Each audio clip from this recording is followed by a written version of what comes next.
Hi, my name is Chow with Enchanted Pathways. I'm going to show you how to knit a yarn over. I already knitted a few stitches here, so I'm going to put my yarn up and over the needle so it will look like this. I'm going to knit my next stitch. This will give you an increase, so it adds a stitch here, but it also, can't see it, but it'll also give you a little gap or an opening. So I'll knit the next stitch,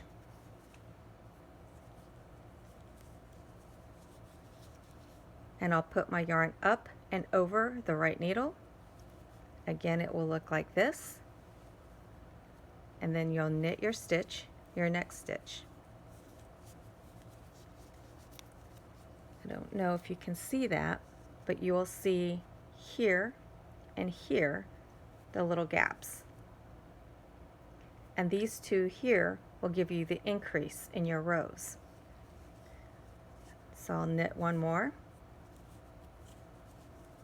So the yarn will go up and over your needle, and then you'll knit the next stitch, or how your pattern is worked.